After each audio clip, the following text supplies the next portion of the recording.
if I want to talk about people showing up on time, Yeah. I can have the meeting where I chew everybody out, but I'm really only talking to one person, or I can have the opposite meeting. And here we go again, against the odds. It doesn't take a genius. Here are Mark and Mike. Ramsey! Marshall, it's great to be live on the air with you again. We've had the folks at home, both of them, won't know this because, we have our episodes coming out every week, but we put a bunch in the can. And so we haven't been together for a few weeks doing this kind of recording. So it's kind of nice to be back in the saddle again. Oh, yeah. Yeah. No, it was interesting because we were together Right. for a few weeks straight, but not together doing podcast work. So, which always, anytime we get out in the field, we're working with folks as we do. That just is fertile ground for future podcast episodes. 100%. In fact, I was thinking about that because at a recent client we were working with, I was using a calculator, an old-fashioned calculator that had a liquid crystal display. It was an LCD, you see. Oh, man. Red or green? I maybe just said that just so I could pitch it to you about the subject of this message, but you wanted to talk about LCD, right? A different kind of LCD. I did, yes. Yeah, going from the technology calculator to the human calculator in regards to LCD, or what we call the lowest common denominator. That's right. Or managing to the lowest common denominator. And disclaimer, it was my understanding when we began this podcast that there would be no math. So just want to clear up, right? We're using some math terminology. Don't run away. It's still all about people and leadership. Ironically enough, I was going to mention that the kids that I tutor on Monday have recently been learning about lowest common denominators and prime factorization, but I guess I'm going to skip that right now and we'll just move straight into the topic here. Could you just explain what you mean about managing to the lowest common denominator? What is the concept here? Well, the idea is that you change what you do, you alter your behavior as a manager, as a leader, based upon the least capable or the least engaged employees. Okay, so those are two very different things. It might look quite a bit different depending on which of those you choose, but basically, I'm a manager. I've got this team, and I have an employee whose abilities are really low, and I start basically forming all of my leadership and management opportunities around that employee. Or I've got an employee who's incredibly disengaged, and again, I spend all my communication, all of my efforts, all of my approaches around that least engaged employee. Yeah, I call it the vocal minority or the disengaged minority, because typically what we're talking about here is it's not a large group of people. In a small team, it might be one person. In a large team, it could be two or three. And the way it most typically comes up is when I'm having a conversation and we're talking about what we could do from a leadership, training, development, performance development standpoint. And the manager or the leader utters this phrase, we used to. Mm-hmm. Right? Yep. And we've talked about this before. A lot of times all we're in is the, we used to business. We go in and get people to put back stuff that previously worked, that somehow evaporated. Right. And when you ask, oh, wow, that, you'll be talking about, we used to have this weekly training event. Mm-hmm. Like, well, it's fantastic. Your people, I met with them. They say they would really like to do more training. Huh. They want training. You want training. You saw benefit to training. Why'd we quit? What was it that caused us to stop? Well, we just got so much pushback. Yeah. Except so much is defined really specifically, isn't it? Oh, yeah. Yeah, there was huge pushback. Nobody wanted to do it. And as the coach, when you hear, huge and nobody, hear these broad, all encompassing terms, yeah, it's probably the opposite. So yeah, you start to drill down and go, okay, so yeah, what percentage would you estimate of your team who was unhappy with the training or didn't want to participate? Well, it was just Bob. Okay, so nobody was just Bob. Yeah. Everybody hated it. Was just Bob and Brenda. So Well, so go ahead. go ahead. Go ahead. No, the idea that we had something that worked for the majority, that was benefiting us from a development, a performance standpoint, and that we scrapped it because there was a few very vocal, we call them victims and critics, right? There was some victims and critics that were just enunciating their displeasure with this activity, and because of that, we stopped. Right. Right. And you know, everybody except Bob, like you said, was benefiting. And you made a point earlier to me about that this has a real impact on the high performers that are on that team. Could you speak to that? Like, what does this do to the folks that are the opposite end of the spectrum? Oh yeah, to me it's kind of like when you think about a classroom. You're in a classroom and you're a high performer and they're making you do some very basic stuff, Right.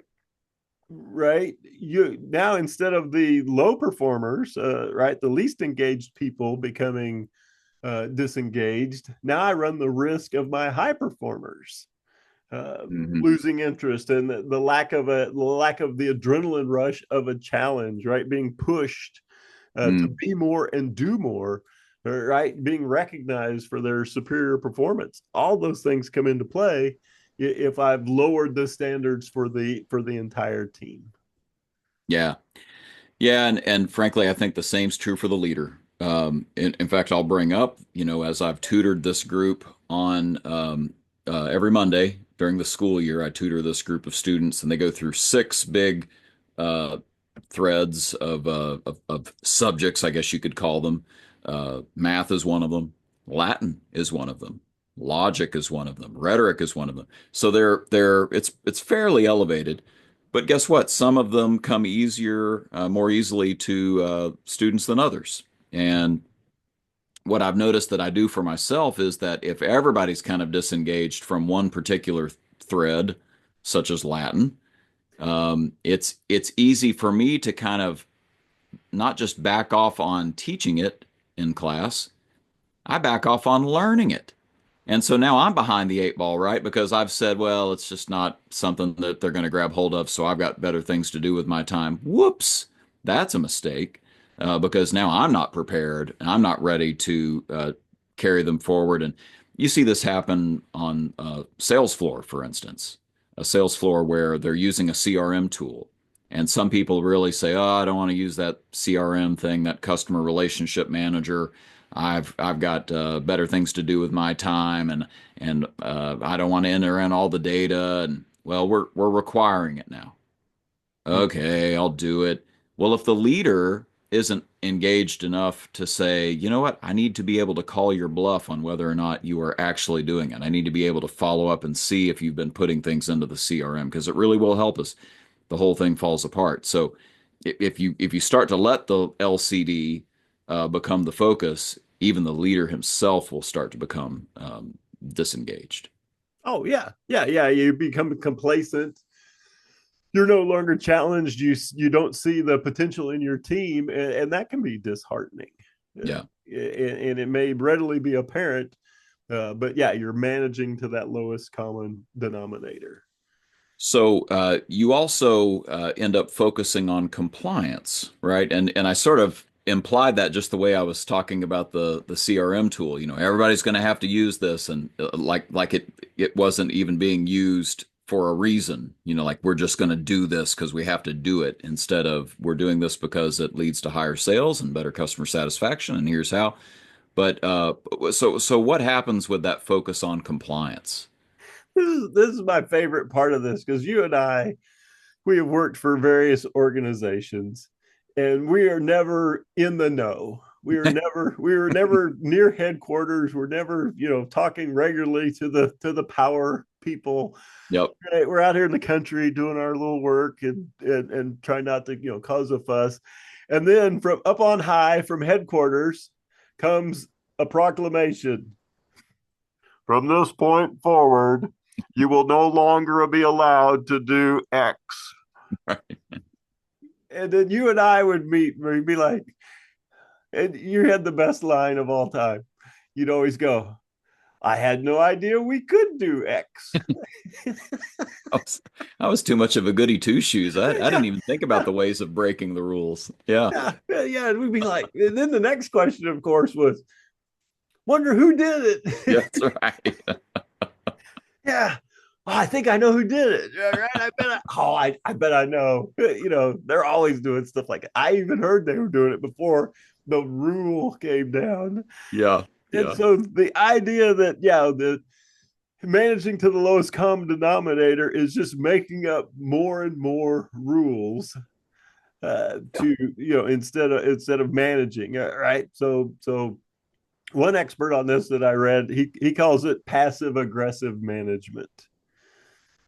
Oh, yeah. Yeah, That's a so good phrase. yeah, isn't that crazy? Yeah, passive aggressive management. Yeah. And so instead of going directly to the doing our Genji Gambutsu, going Yep. to the source, we're going to make a rule for everybody Yep. to address this one person's behavior. Yeah. And the irony of that whole thing is that that employee, there's two options. They've either been fired, and why are we even having a rule? Like we don't need a rule because that was the one person doing the thing that shouldn't have been done. Or the person has absolutely no idea that they're under a microscope of any kind because it was such a blanket, full blast announcement of this new rule for compliance's sake that they don't realize that they're the ones who are the problem. And what that means is you've missed that, you said Genji Gumbutsu, I'll say crucial conversations, right? You miss the chance to go to an employee who is not engaged, not performing well, and say, hey, I have some observations I'd like to point out. I think they're a big deal. Can we talk about them? And what happens after a crucial conversation, it may take a little bit of time because there is some sting involved. But my goodness, engagement goes up, right? They know that you care enough to be invested in their performance and what they're doing to go have that conversation. They know that it's not fun. And so for the fact that you're able to do it, sort of it's a little bit of an antidote, frankly, to having to address LCDs indirectly and Mhm. manage that way. Oh Yeah. yeah, yeah. Well, and your first point is so important. The person that the rule is for doesn't even know the rule was created for them. Right. They're sitting around going, well, I have a perfectly good valid reason for what I do it. Right. So I'm sure this doesn't apply to me. Yeah, they just don't hear the message. Yep. We talk about this all the time. You've got the service manager, and he's got one technician that keeps coming in late.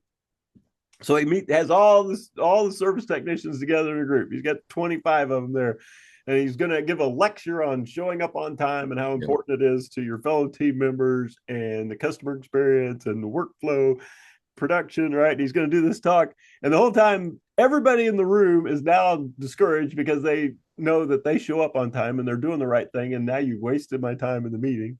Why are you yelling at me? Yeah, why are you yelling at me when I've not done this infraction? And then the guy who's supposed to be getting the message is looking around trying to figure out who we're talking about because yeah, I'm late, but it's not a problem because it's where I live farther away, the traffic, right? Right. I've rationalized my part of this My away. performance is good enough that I don't need to worry about silly rules like that. Yeah, when I get here, I go straight to work, so being late's not a problem, right? There's Right. and so now I've discouraged, right? I've discouraged and disengaged the entire team. The person who needed to get the message didn't get the message, Yep. and I've solved nothing. And I've actually made the situation worse because now your team thinks less of you as a leader Yep. because you didn't, to your other point, you didn't go have the crucial conversation one on one with the person. Yep. Yeah. And and if it's a low, well, honestly, either way, I think they also lose respect for that person.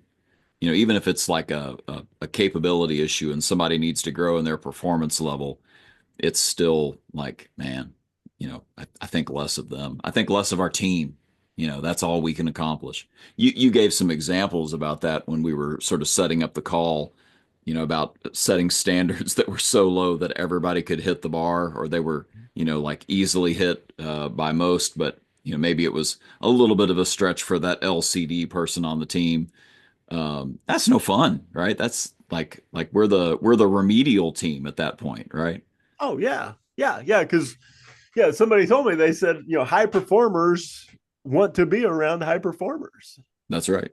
Right? High performers, they want to flock together. They see themselves as rivals. They push each other, and they enjoy, and that makes work for them engaging. Steve Jobs said A players like to be with A players. Exactly, So, exactly. So the idea that yeah, the team knows. uh, right.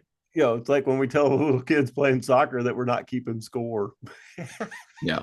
Every kid on the team who wants to win knows what the score is. Oh, 100%. The kid who doesn't want to be there, yeah, he's really wanting to, be over in archery class, which is Yep. fine. Yeah, he has no idea what the score is. He could care less. I have one of those kids, after a cross country race. Hey, what was your time?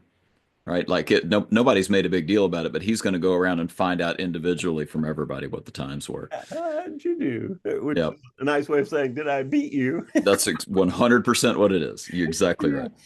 Uh, So yeah, the idea of, we're gonna make a rule versus attacking the real problem. yeah. Yeah. Perfect. And you gave a lot of examples, setting the bar low on our standards, uniforms. Everybody has to wear a uniform, even if it doesn't apply to their role. You talked about having some really detailed process because we know so and so keeps violating the spirit of the system. You talked about skipping training, skipping meetings. Oh We've yeah. talked about role playing before. We won't do role playing anymore because so and so belly ached about it and hated it. There's just so many examples of how this shows up, right? Oh, and what's really fascinating about it is you see it in the fun stuff. We used to What do do you mean? Yeah, we used to do team lunches. Oh yeah, Yeah, we used to have a team lunch. People would bring stuff in. The company, the department would buy the meat, whatever. And then there was always this one employee that would walk up to the manager and go, I'd rather have the money yep, yep, you spent on lunch." And now I've worked hard, right? Maybe I decorated the place a little bit. I had to get up early and go by and pick up the ham or whatever. I put out this extra effort, spent some of my budget on creating an event where we could break bread and be a little closer as a team.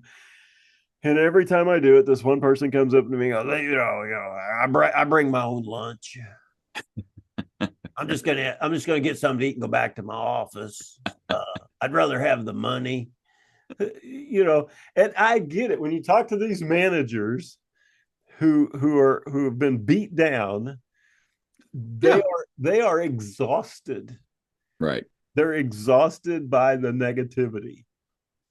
And at some point, right, you ask them, say, well, what happened? And they kind of hang their head and go, it just I just couldn't take it anymore. It just wasn't worth it to me to battle this one person, even though I know the rest of the group kind of liked it. And so it's gone. Right. right. And sometimes you'll see at that point, they get a little bit angry, and they're not angry at the person, they're angry at themselves. Yeah, They're like, Yeah, I for sure. can't believe I let that, Yep. I can't believe I let that person drag me down, exhaust me to stop doing something that I know was good for my team. And then you'll see them just, wow, I'm putting it back. We're gonna do it, and we're off and running again. Well, so speaking of putting it back, I think that's a good transition point. Let's talk about sort of the antidote uh, to managing to the lowest common denominator.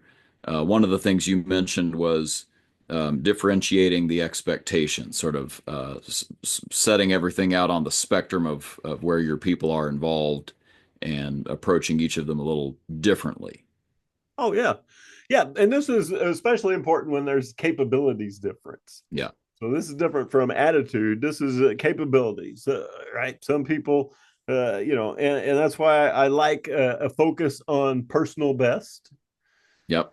You're not battling against any of your peers. You're just battling against yourself. Can you do Yep. a little bit better? And so we work a lot in sales, right? If you're selling 8 cars a month, getting to 10 would be a big deal, Yeah. changing that average. But if I'm selling 20 a month, getting to 10 would mean I have to give back the pool, the boat, the motorcycle. you know, my goal should be, if I'm at 20, I want to be at 22, 23, 24. Right. So there's no reason that you can't have, uh, personal best, individual improvement goals. And there's no reason you can't have percentage goals. Yeah. So Yeah. yeah, I typically turn this, and so for this month, I'm at 105% of what I typically do. Yeah. Right, the group average might be much lower than that, but for me and my capabilities, I'm at if I'm at 80% of what I typically can do, that's a coaching conversation. We want to find out Right. what's going on there, and if I'm at 110% of what I typically do, that's a coaching celebration conversation. How'd you do that? You're above forecast. You're above your norm. You're above the average. Yeah. What are you doing that's making this work? So I'll state the obvious here. If I'm as a manager setting individual goals, if I am tracking individual goals, if I am coaching to individual performances, if I'm celebrating milestones when they hit set goals, Mhm. it's going to take some effort. I'm not saying it's not worth it. I'm just sort of setting the expectation for the audience that if they're going to do this, this will be pay now instead of paying later, right? Pay now by individualizing and getting to know your people and their challenges and what would be best for them and strategizing for them on behalf of them, Mhm. so that I don't have to pay later by everybody suffering, sales continuing to stagnate, performance continuing to stagnate because I've geared everything so low. Mhm. So it's going to take effort. Oh Um, yeah, yeah. It's so much easier to make a decree across the board. This is it, yeah, and you may have a minimum expectation, right. but yeah, what is the upside potential expectation? That's where the growth and the challenge and the fun is. Well, and one more thing on that, I think about this often, the sales meeting, the Saturday morning sales meeting. But pick your own organization and your own staff meeting, whatever it is where it's that regular event. And so many managers have not been individualizing and having conversations all week long. And it gets to the end of the week and it's time for that meeting. And they've got all these bullets that they've needed to go deliver to individuals. And instead, in the departmental meeting, it's just like a machine gun. Here's all the stuff you need to. All right, let's get out there and sell some cars. And nobody's motivated by that. It's all those negative connotations that you mentioned early on. So I think this is a huge. It will. You won't have to have all those bullets in the gun for your departmental meetings if you spend some time getting to know your people and customizing your approach to each of them, including the goals. So for what that's Oh, worth. no, I think that's perfect, right? And I'm thinking about right, your one-on-one training or one-on-one coaching versus your meetings, and so yeah, if there's one or two people that need something specifically, but the rest of the team's pretty good at it, yeah, Yep. that's one-on-one. If I identify something that the entire team, maybe it's a new process or a new Yeah. skill that I'm bringing in, then yeah, I'm doing overall training at first. We're all going to get the same message at the same time, and then depending on the how fast each person picks it up, that determines how my individual approaches are. Yeah. Right? Some Which would be people, the follow-up coaching, right? That would yes. be where I say, you just got a nugget. How do you want to use the nugget? How would it be useful to you? What would make sure you implement that? So it's yeah, it's thing of beauty. Thing of beauty. Um, let's talk about another antidote, which is empowerment and autonomy. Mm-hmm. This is tricky. It's It, it risky. it is. Yeah, there is some risk involved, but the upside is tremendous. And so when you talk to managers and you ask them this question, do different people on your team have different sized empowerment circles? Mm, Are some people allowed to do a whole lot more than others? yep. And they'll, no, we treat everybody the same. And then you give them the knowing coach look. Then they go, all right, well, I got a couple of guys who are allowed to do, I've told them, right, they can make this decision. They can, up to this point, they can solve this problem. They don't have to involve me. And then I got a couple of guys over here. Yeah, they need to ask me to go to the restroom because I'm not sure they know the way or they'll come back, or both. So yeah, and there's nothing wrong with this. So Yeah. empowerment and autonomy is earned. Hmm. Yeah. I don't give everybody the same level of autonomy because everybody's not the same. And It's a trust issue. yeah, it's a trust issue. It's a capabilities, right? Right. What are their critical thinking skills? What's their experience? Hmm. Do they have enough experience in enough situations that I will be able to, in some way, predict how they will respond in that situation? They know what I would do in this situation, and they would make good choices Yeah. that align with all our values and our company's values. So, Yeah. and other people don't have that yet. So varying the level of empowerment and autonomy based upon capabilities, understanding, engagement, things like that. Nothing wrong with that. Nothing at all. And I said trust issue, and I'm thinking about it in terms of what you just said. It's about my experience with you as an employee. You know, do I know you can do it? Do I know you will do it?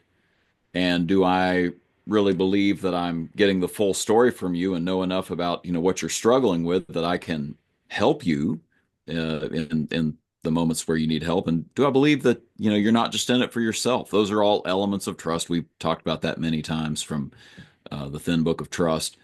But I, it's funny because this takes effort too, right? It means that I've spent enough time to have experiences with you and get to know you and find out, how much empowerment I can grant you. But yeah, once you have that, again, if somebody's empowered, I just got some of my day back, right? It's pay now or pay later. So, Oh uh, yeah, it's a thing of beauty. Can I add an antidote that I think is not necessarily on the list, but worth putting on the list? do please do. I will. I will. And my phone is making all sorts of noise, and I would like to apologize. So here's what I would add. A lot of times, the disengaged lowest common denominators are disengaged because it wasn't explained to them in the first place. Mm, We talked about the meeting where everybody's aware that, man, that's not my problem. Why are we having a meeting about this? We're all getting this blanket rule, but we know it's so and so. And meanwhile, so and so's saying, I don't have a problem with this. I don't know why they're making this a big deal. Uh, exactly. You don't know why they're doing this.